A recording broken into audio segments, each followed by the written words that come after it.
Hello everyone, I'm Yashvi Jalan, a 14-year-old from Kolkata. Today, I'll be talking about the lesser known facts, or rather, hidden secrets of a great Indian mythology, the Mahabharata. And today I have with me Dharani and Ashrita as my co hosts. So, Dharani and Ashrita, could you please introduce yourselves to our audience? Good evening, everyone. I am Dharini Karwa, a 15-year-old from Assam. I would like to thank Archana ma'am, Nidhi ma'am, and the entire team of Vukosmia and also Yashvi for giving me this opportunity of being a co-host.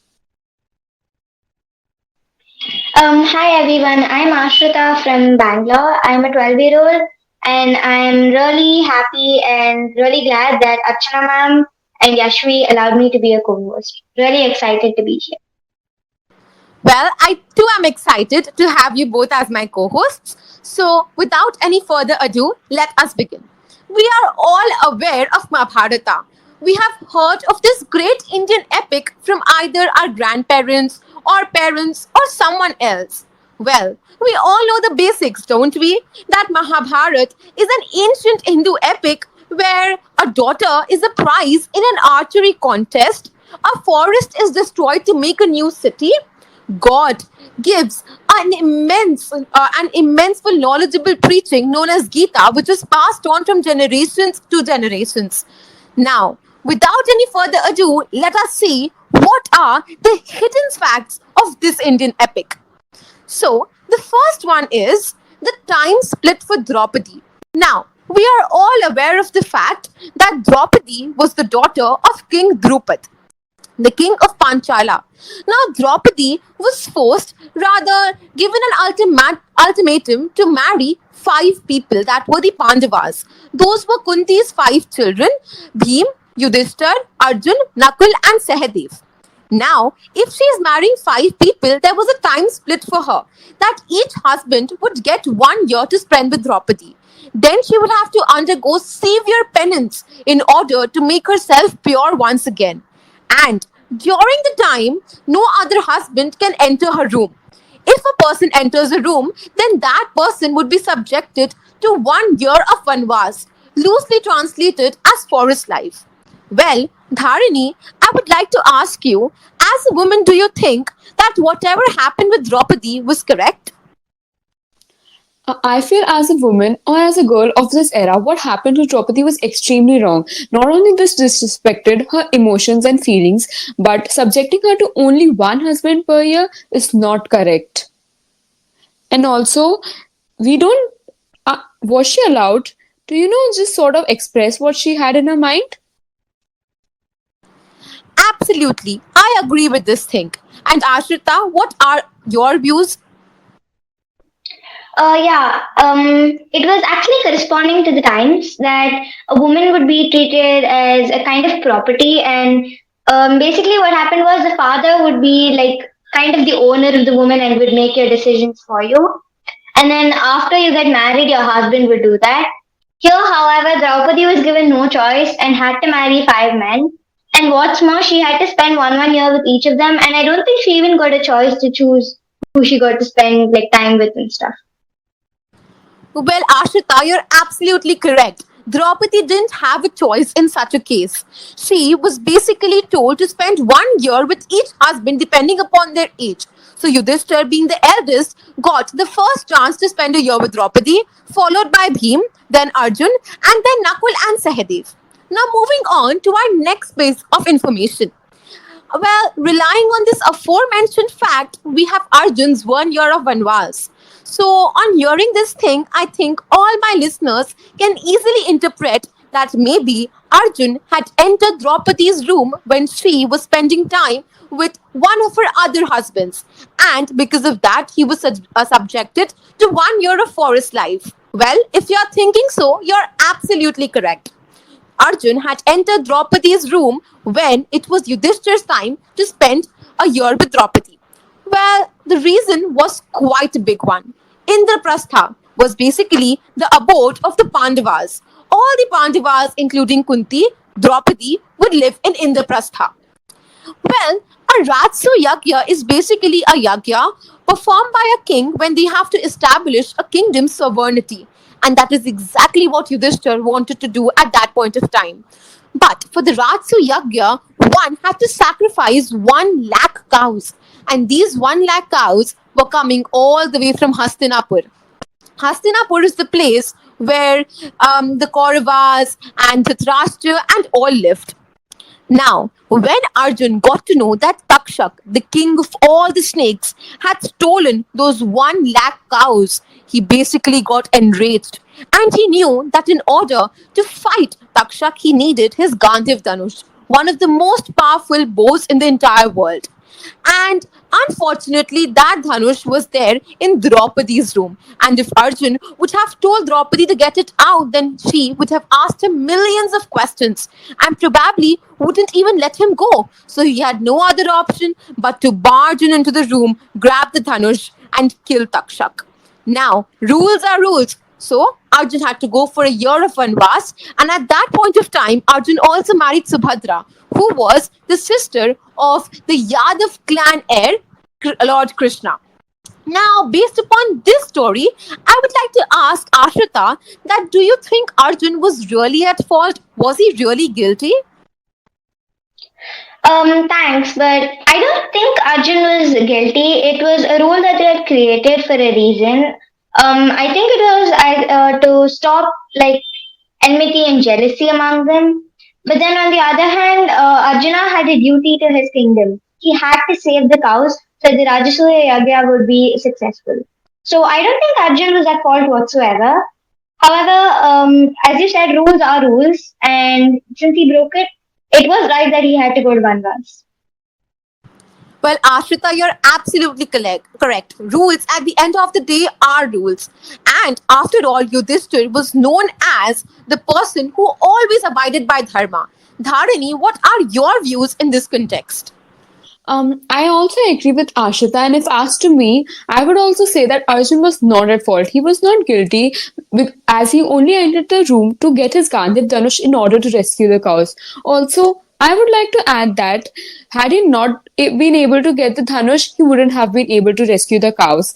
And also, if asked that why, you know, he didn't ask Draupadi because that would delay his process as Draupadi was asking him a million questions about it. Well, again, you all are absolutely correct. Now, moving on to the next one. This one is indeed my favorite Krishna's choice. Now, if Lord Krishna is involved in this thing, absolutely, it has to be something amusing, doesn't it? Well, let me take you back to the time before this entire war of Mahabharata was fought. Krishna had promised to fulfill the wish of any person who would visit him first. Now, Duryodhan and Arjun both took this as a golden opportunity to get their demand fulfilled. After all, Krishna was the omniscient and he could fulfill anyone's demands. So both of them went to Krishna's room. Unfortunately, the first one to go was Duryodhan. So all of you must be thinking, oh my god, why Duryodhan? Well, it isn't that simple. When Duryodhan entered the room, Krishna was fast asleep. So Duryodhan went and sat beside a chair that was kept near Krishna's head. After that came Parth. Parth is a person who is Arjun only. Arjun's pet name was Parth, who was given to him by Krishna. This is because he was Kunti's son. Now, coming back to our story, Arjun was a keen devotee of Krishna, so he went and sat near Krishna's feet. Now, it's very likely, isn't it? Why don't you try it? When you are sleeping and you open your eyes, the first thing you're likely to see is something that is placed near your foot.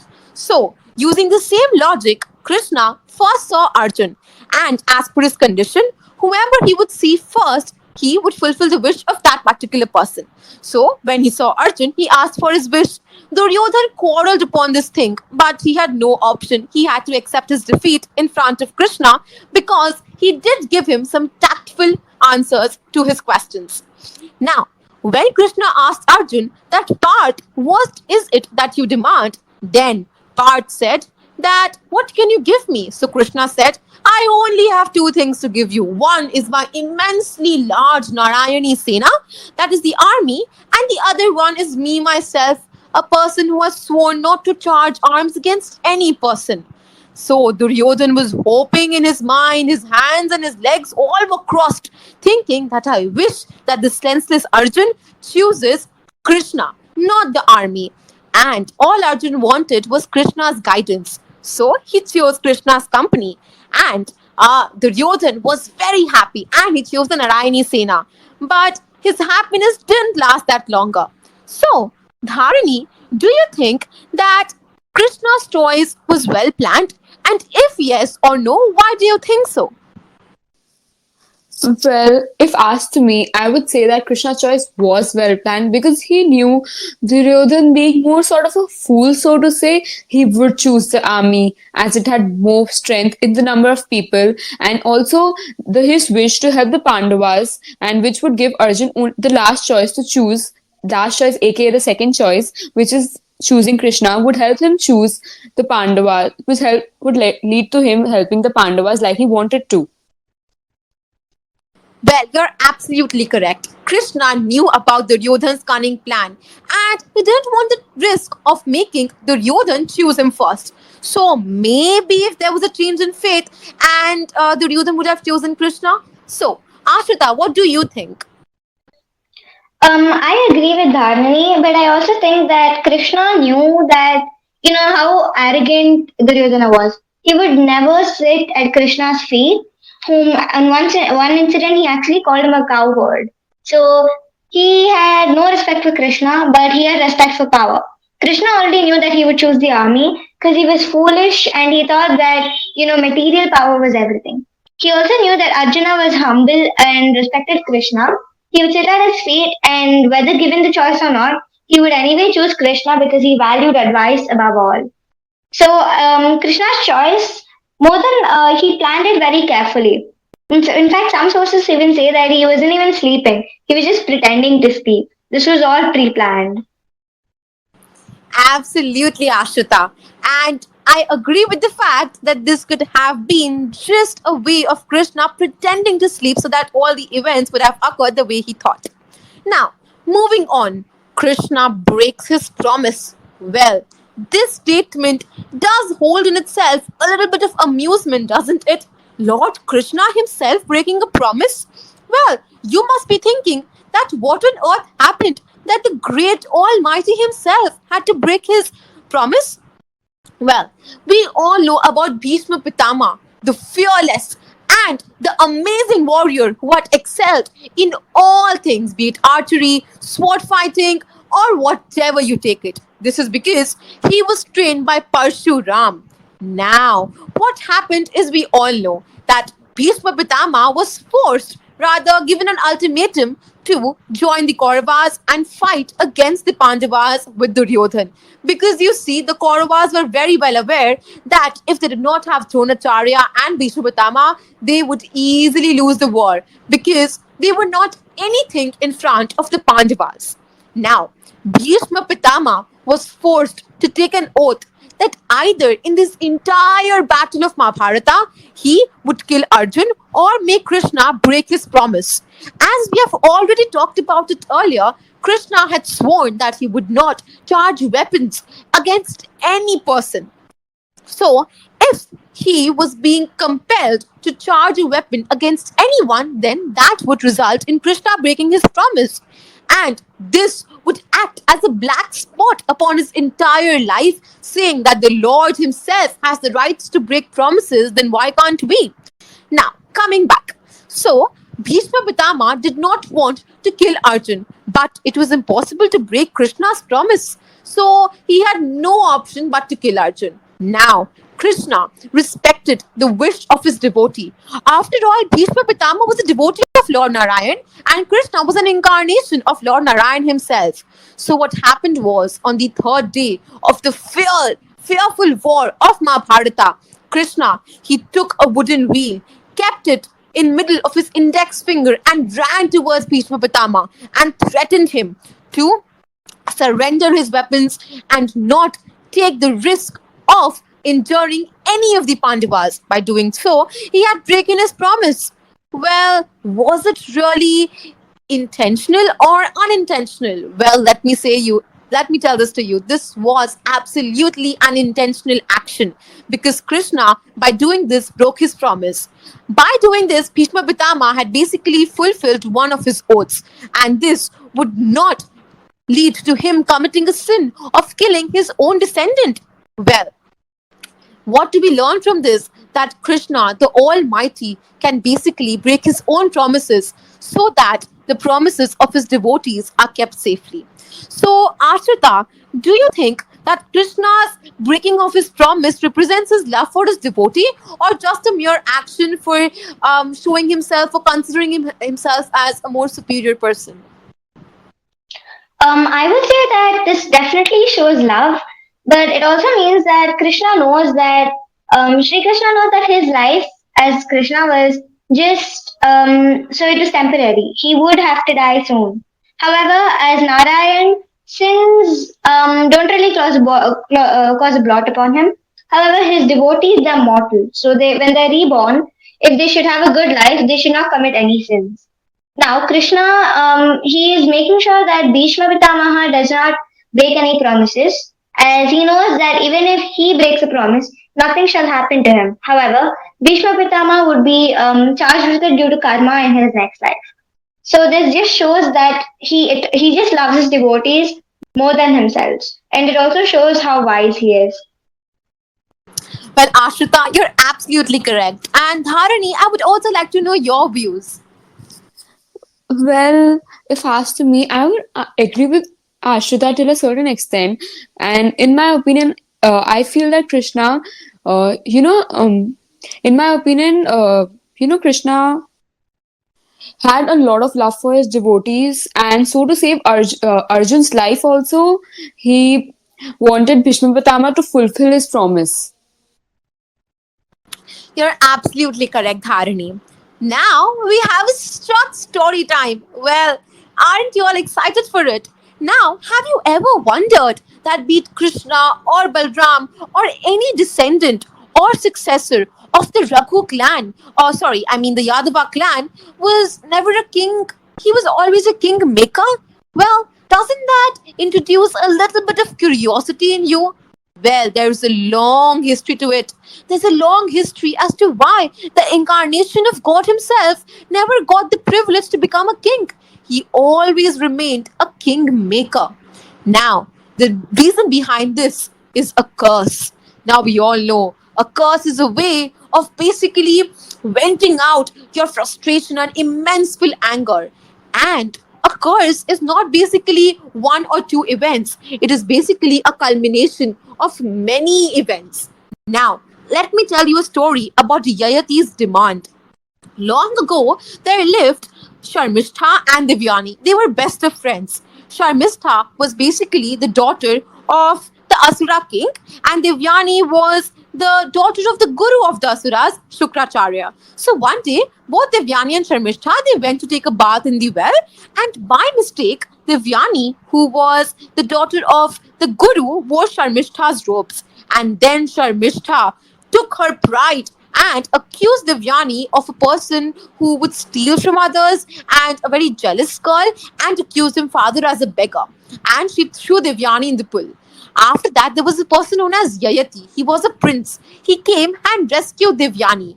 But he had touched Devyani, and according to scriptures, if you touch a woman who is not married, you are supposed to marry that girl. So both Devyani and Yayati were married to each other.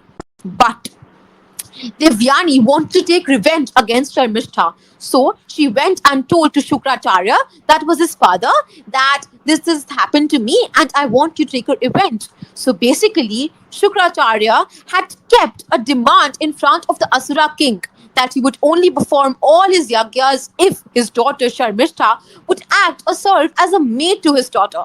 The king did not have any other option but to give away his daughter as a maid to Devyani. So, can you imagine a princess as a maid? Well, this isn't the end of the story. What happened was that when Divyani went to live with Yayati in his beautiful and extravagant palace, Yayati and Sharmishta came in front of each other, and both of them fell in love in the first place. And they secretly married each other, had a child as well. And throughout this time, Divyani did not know about a single thing. Then one day she heard Sharmishta's son addressing Yayati as his father. That day she realized that she had been betrayed and deceived both by her husband and her mate. So she went crying to her father Shukracharya, and this time Shukracharya cursed Yayati to be old and impotent. Very soon, both of them realized that this curse on Yayati was basically a curse on Divyani because she had to live with a very old person. So at that point of time, Shukracharya said that the only way of reversing this curse was if one of Yayati's son took away the curse and basically lived an old and important life. So Yayati went to both of his sons. He had one son from Sharmishtha and one son from Divyani. The son from Divyani refused to do that. His name was Yadu. And the son from Sharmishta had agreed to do this. His name was Puru. So Puru became an old and important son, and at that point of time, his father enjoyed his youth, and he would enjoy with his wives, he would go on hunting and whatnot. Very soon, Yayati realized that his son should not live such a life. So basically, he took back the curse of being old and important. He renounced the entire kingdom and declared Puru, though he was younger, as his successor, and he cursed Yadu that he would never be able to become a king in his entire life. Yadu then went to Mathura. Over there, he married the daughter of a king, and he became the kingmaker. As per the curse, he could never become the king himself, but he did become a kingmaker. And now, can you guess that who were the descendants of this Yadu clan called? Well, absolutely right. They were known as the Yadavas.